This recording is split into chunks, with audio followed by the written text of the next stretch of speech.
नमस्कार। आज हम गणित विषय कक्षा 9वीं का अध्याय 1 संख्या पद्धति पढ़ेंगे। मैं आपकी शिक्षक श्रीमती अदिति जोशी, शासकीय कन्या उच्चतर माध्यमिक विद्यालय जहांगीराबाद भोपाल से। हम अभी पढ़ चुके हैं अपरिमेय संख्याओं के बारे में तथा हम संख्या रेखा पर वास्तविक संख्याओं को निरूपित करना भी सीख चुके हैं। पिछले कालखंड में आपको गृह कार्य के लिए कुछ प्रश्न दिए गए थे, जिसमें से पहला प्रश्न था 1 और 2 के बीच 5 परिमेय संख्याएं ज्ञात कीजिए। जैसा कि हमने उदाहरण से आपको समझाया था, जब 5 परिमेय संख्या ज्ञात करनी है तो 5 धन 1 बराबर 6 लेकर 1 और 2 को 6/6 से गुणा कर ले हैं और फिर उसके बीच 5 परिमेय संख्याएं ज्ञात कर लेते हैं।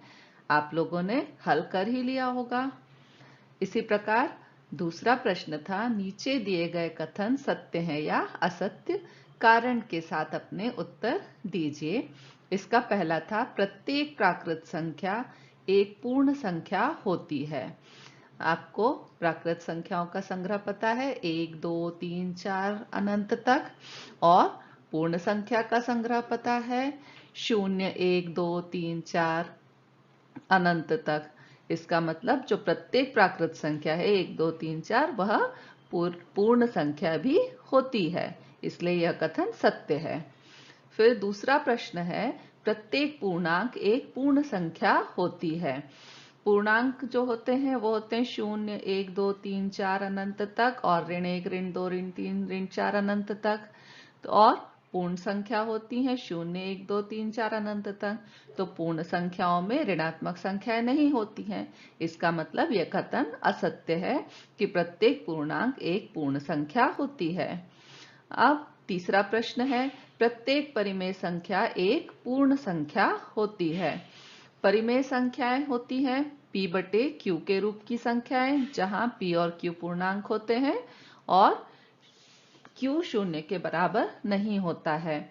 तो परिमेय संख्याएं पूर्ण संख्या नहीं हो सकती है, क्योंकि परिमेय संख्याएं ऋणात्मक भी हो सकती हैं और बटे वाली होती हैं, और पूर्ण संख्या 0 1 2 3 4 होती है। इसलिए यह कथन भी असत्य है, प्रत्येक परिमेय संख्या एक पूर्ण संख्या होती है।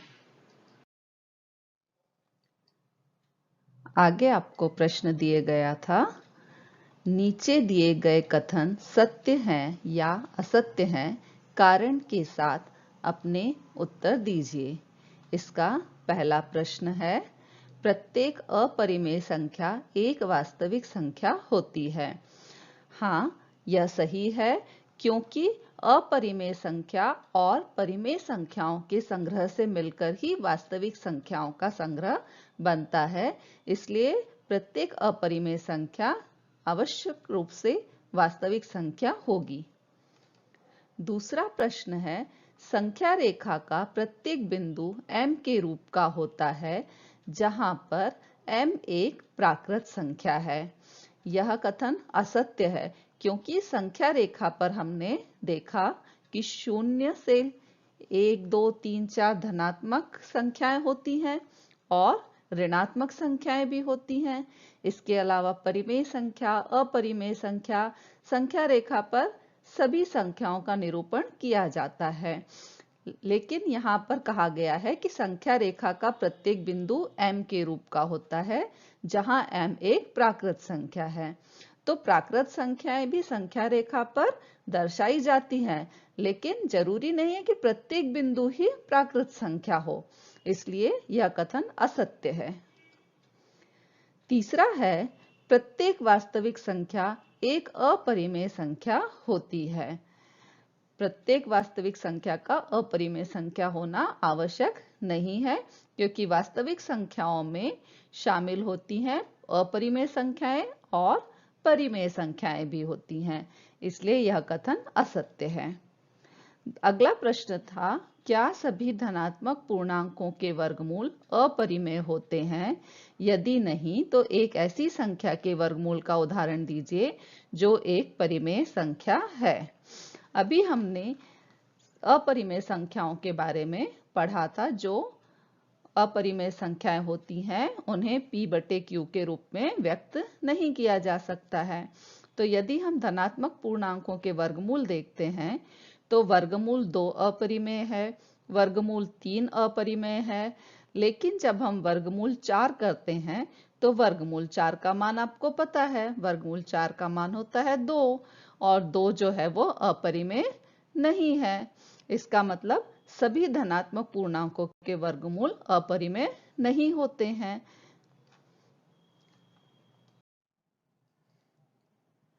अब हम वास्तविक संख्याओं के दशमलव प्रसार का अध्ययन करेंगे। आइए कुछ उदाहरण देखते हैं।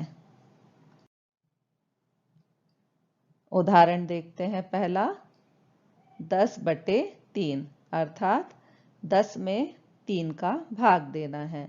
भाग की प्रक्रिया करते हैं। 3 का भाग 10 में देना है। सबसे पहले 3 का पहाड़ा पढ़ेंगे। 3 तिया 9, 10 में से 9 घटाया, शेषफल बचा 1।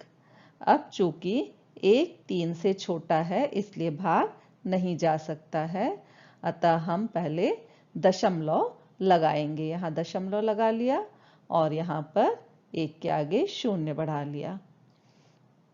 3 तिया 9, फिर से 10 में से 9 गए, 1 बचा। अब हमने दशमलव लगा लिया है इसलिए अब हम 1 के आगे 0 बढ़ा सकते हैं। पुनः भाग दिया। 3 तिया 9, 10 में से 9 गए, 1 बचा। पुनः 0 बढ़ाया। 3 तिया 9, 10 में से 9 गए, 1।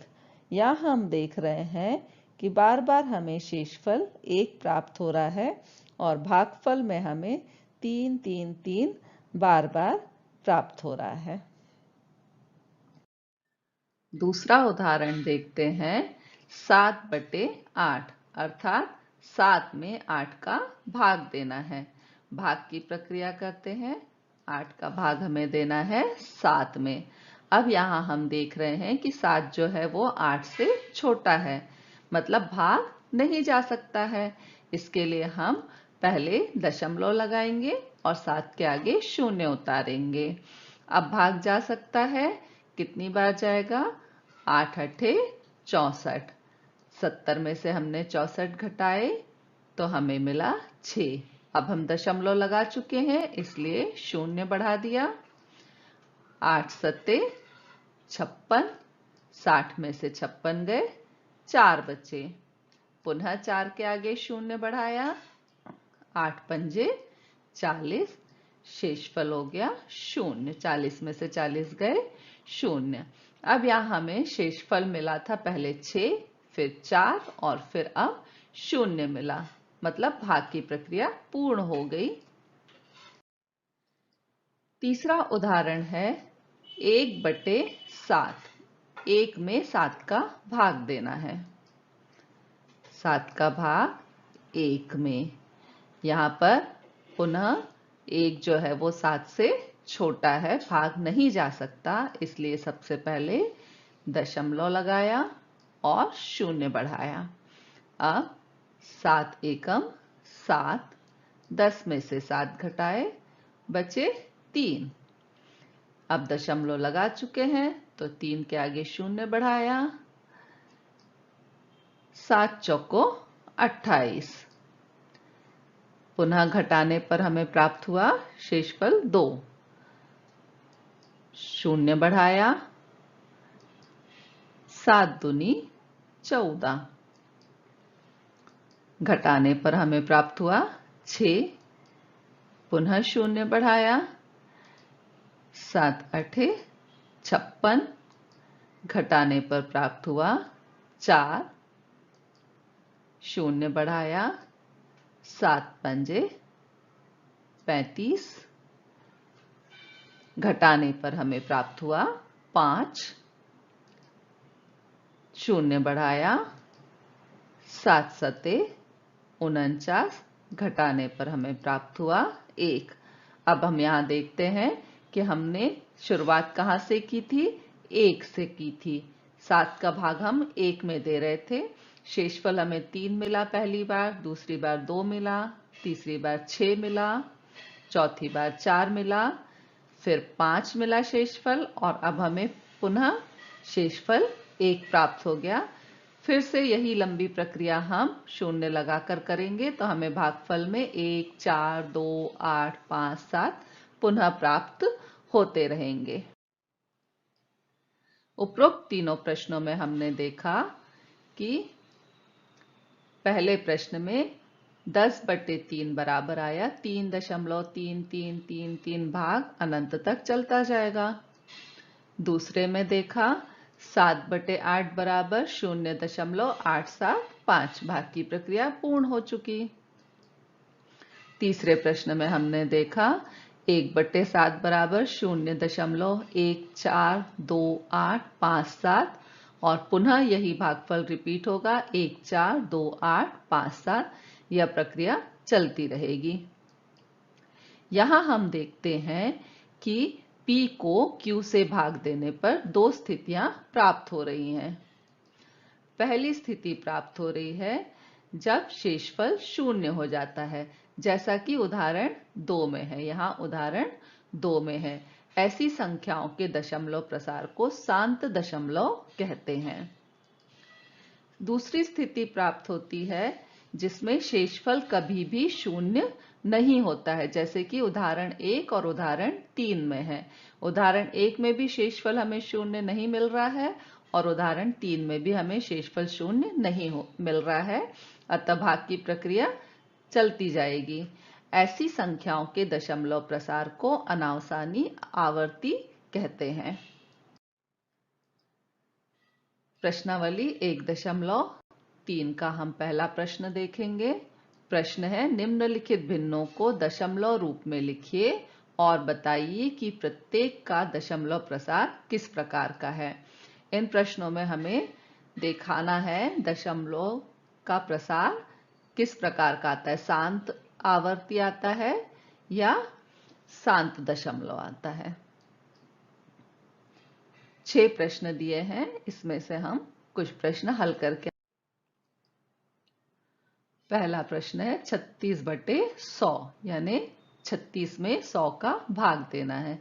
भाग की प्रक्रिया करेंगे, 100 का भाग देना है 36 में। अब यहां पर हम देख रहे हैं कि 36 जो है 100 से छोटा है, इसलिए भाग नहीं जा सकता। तो सबसे पहले दशमलव लगाकर शून्य उतारेंगे। अब भाग चला जाएगा 100 × 300। जब हम घटाएंगे तो हमें शेषफल मिलेगा 60। अब दशमलव लगा चुके हैं इसलिए शून्य उतारा। भाग देने पर 100 छंग 600, 600 में से 600 घटाए, शेषफल हमें शून्य प्राप्त हो गया। भाग की प्रक्रिया पूरी हो गई। तो अब कैसा भागफल मिला हमें, 36/100 का भागफल मिला 0.36, जो कि शांत दशमलव है। दूसरा उदाहरण देखते हैं। इसमें दूसरा है 1/11, मतलब 1 में 11 का भाग देना है। भाग की प्रक्रिया करते हैं। 11 से भाग देंगे 1 में। चूंकि 1 जो है 11 से छोटा है, इसलिए भाग नहीं जा सकता, अतः हम सबसे पहले दशमलव लगाएंगे। दशमलव लगाकर शून्य उतारा। अब यहाँ हो गया 10, लेकिन अभी भी 10 11 से छोटा है और भाग नहीं जा रहा है, इसलिए भाग नहीं जाने का शून्य से भाग देंगे और यहाँ एक शून्य और बढ़ाएंगे। तो अब भाग जाएगा 11 × 9 99। 100 में से 99 गए, 1 बचा। अब दशमलव हम लगा चुके हैं इसलिए शून्य उतारेंगे और फिर भी भाग नहीं जा रहा है, इसलिए पुनः शून्य। 11 × 99, घटाने पर हमें शेषफल प्राप्त हुआ 1। यह प्रक्रिया बार बार चलती रहेगी क्योंकि हमें हमेशा शेषफल 1 प्राप्त हो रहा है। तो भागफल में 0.909 आता रहेगा, अर्थात 1/11 बराबर 0.0909 रिपीट होता रहेगा, इसलिए यह अनावसानी आवर्ती है। अब ग्रह कार्य के लिए बचे हुए प्रश्न नोट कर लीजिए। प्रश्न है, निम्नलिखित भिन्नों को दशमलव रूप में लिखिए और बताइए कि प्रत्येक का दशमलव किस प्रकार का है। पहला है 4 सही 1/8, दूसरा है 3/13, तीसरा है 329/400 और चौथा है 2/11। इन्हें अपनी कॉपी में नोट कर लीजिए और स्वयं से हल करने का प्रयास कीजिए। अब हम पढ़ेंगे अपरिमेय संख्याओं के दशमलव प्रसार के बारे में। एक अपरिमेय संख्या का दशमलव प्रसार अनावसानी अनावर्ती होता है। विलोमतः वह संख्या जिसका दशमलव प्रसार अनावसानी अनावर्ती होता है अपरिमेय होती है। इसके कुछ उदाहरण हैं, जैसे वर्गमूल 2। वर्गमूल 2 का मान कितना होता है? 1.414213 5623730950488016 8 और भी आगे बढ़ता जाएगा, शेषफल 0 प्राप्त नहीं होगा। यहाँ हम देख रहे हैं कि भागफल में जो संख्याएं आती जा रही हैं वह किसी भी निश्चित क्रम में नहीं है, कोई भी रिपीट निश्चित तरीके से नहीं हो रही है और यहाँ पर शेषफल खत्म नहीं हो रहा है, इसलिए अनावसानी और अनावर्ती है। इसी प्रकार का दूसरा उदाहरण है पाई। पाई भी अपरिमेय संख्या है। इसका मान होता है 3.141926593979323846264। यहाँ भी हम देख रहे हैं कि भागफल में जो संख्या आ रही है वो रिपीट नहीं हो रही, किसी निश्चित क्रम में रिपीट नहीं हो रही है और शेषफल भी हमें 0 नहीं मिल रहा है। अब हम ऐसी संख्या को परिमेय संख्या के रूप में व्यक्त करना सीखेंगे जिसका दशमलव प्रसार अनावसानी आवर्ती हो। देखते हैं पहला प्रश्न, दिखाइए कि 0.333 अनंत तक बराबर 0.3 बार। ये 3 के ऊपर छोटी सी जो लाइन खींचते हैं उसे हम 0.3 बार कहते हैं। इसका मतलब है कि 333 रिपीट हो रहा है। तो क्या करना है हमें? दिखाइए कि 0.333 बराबर 0.3 बार को P/Q के रूप में व्यक्त किया जा सकता है, जहां P और Q पूर्णांक है और Q बराबर नहीं है 0 के। आइए इसका हल देखते हैं। सबसे पहले हमने मान लिया कि x बराबर 0.333 है। अब इसमें दोनों पक्षों में 10 का गुणा करते हैं। जब एक ही अंक की पुनरावृत्ति हो रही है, एक ही अंक रिपीट हो रहा है, तो हम 10 का गुणा करते हैं। बाएं पक्ष में 10 का गुणा किया तो 10x आया और दाएं पक्ष में 10 का गुणा किया 10 × 0.3333। गुणा करने पर हमें मिला 10x बराबर 3.3333। 10x बराबर 3.333 को हम लिख सकते हैं 3 प्लस 0.333। 10x बराबर 3 धन x, क्योंकि 0.333 जो है उसे हमने x माना था, इसलिए यहाँ पर ये 0.333 को हम x लिख सकते हैं। तो 10x बराबर 3 धन x। पक्षांतरण कर दिया, 10x माइनस x बराबर 3। 9x बराबर 3।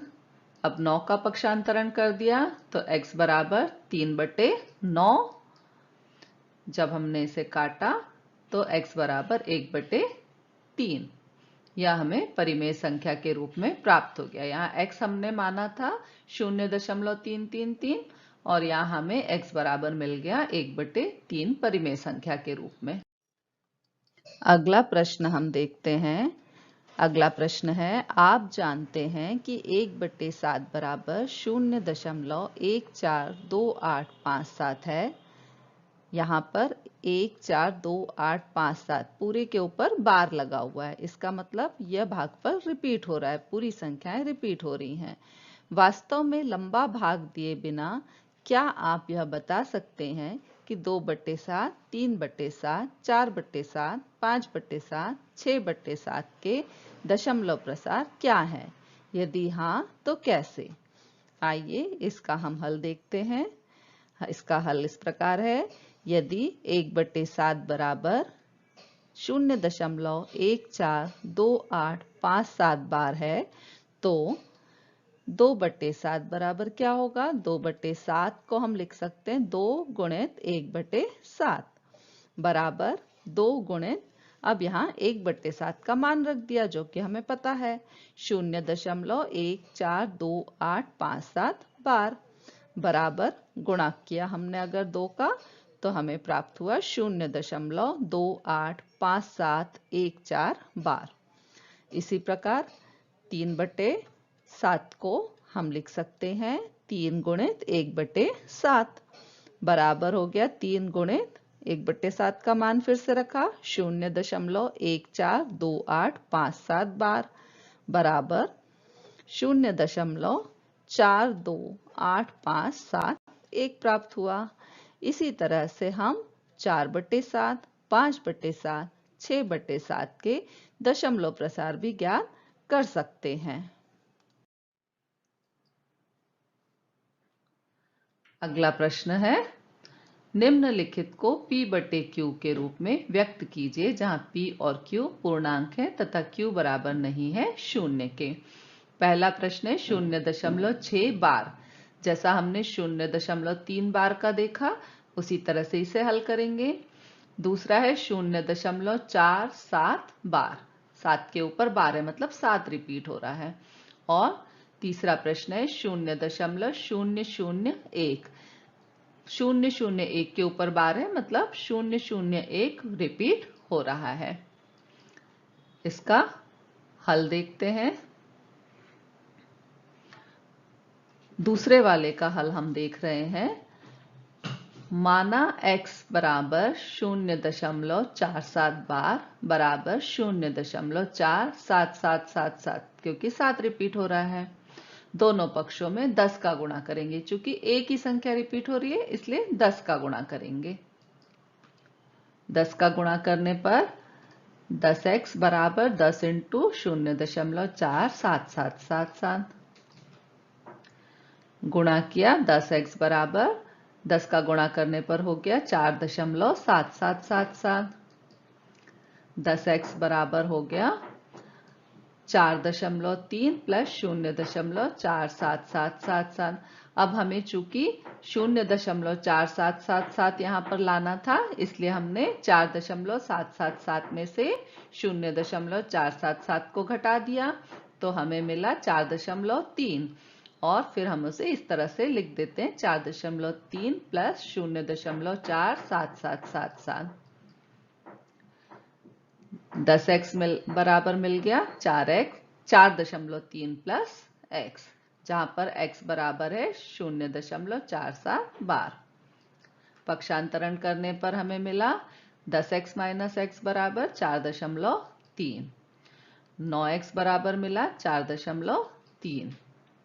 9 का पक्षांतरण कर दिया तो x बराबर 4/3, 4.3/9 और इसके बराबर हो गया, हमने दशमलव हटा दिया तो 43/90, जो कि एक परिमेय संख्या है। तो यहाँ पर हमने दशमलव की संख्या को परिमेय संख्या के रूप में प्रस्तुत किया।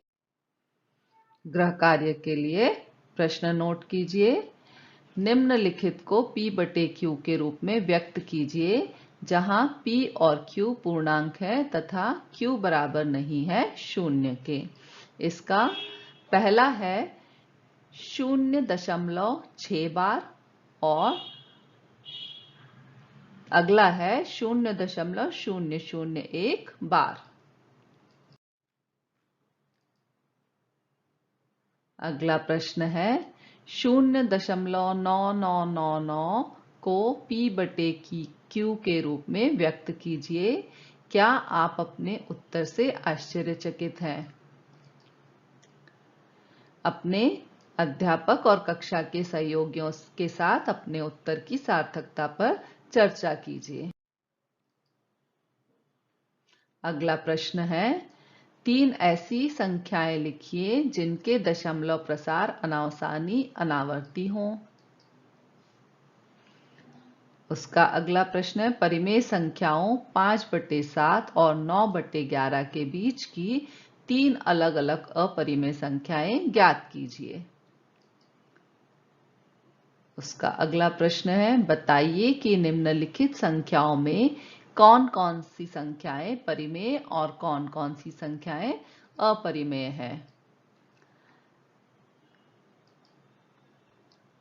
पहला है वर्गमूल 23, दूसरा है वर्गमूल 225, तीसरा है 0.37996, चौथा है 7.47848 रिपीट हो रहा है और पांचवा है 1.10101000100001 रिपीट हो रहा है।